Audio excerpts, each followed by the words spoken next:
Good morning, welcome to a mini pyjama preach for Wednesday the 15th of September. And I've been rummaging through a document folder on my computer and came across a newspaper article that I must have saved some while ago from the Daily Mail dated Wednesday, June the 15th, 2005. And it's an article about Desmond Tutu and it's called Tutu's Toughest Test.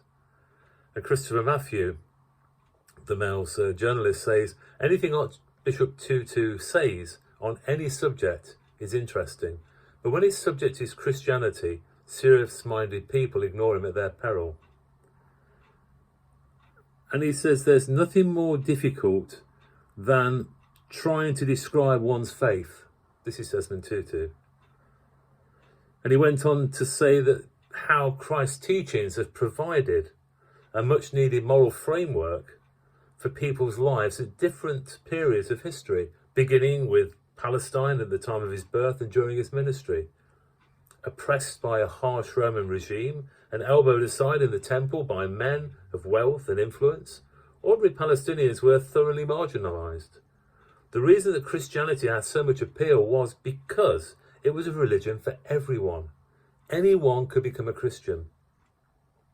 But whilst that notion of salvation for all believers has grabbed people by the throats for 2,000 odd years, particularly the poor, the downtrodden, the dispossessed, one message has always been very hard to swallow, namely that you should love your enemy. And the Archbishop said that it runs contrary to all human behaviour and experience. It was so-called Christians from Europe who introduced slavery into Africa, and early in the 20th century, the miseries of apartheid. One of the Archbishop's earliest memories is of black children sifting through the garbage of white schools.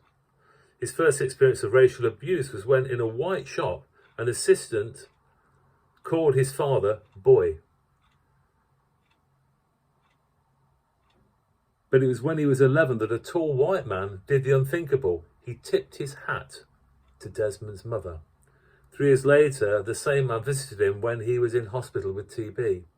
His name was Trevor Huddleston. He taught Africans that they counted as much as white people in the sight of God, and he became Desmond's mentor.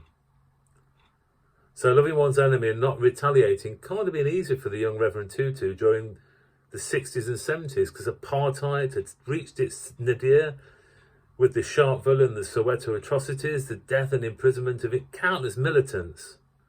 The beatings, arrests, the torture, the mass transport of countless Africans to distant and unfamiliar surroundings of the homelands. Yet through all of this, Desmond Tutu maintained his faith, and in the face of numerous threats to his life and limb, he continued to fight for the poor, the hungry and the oppressed.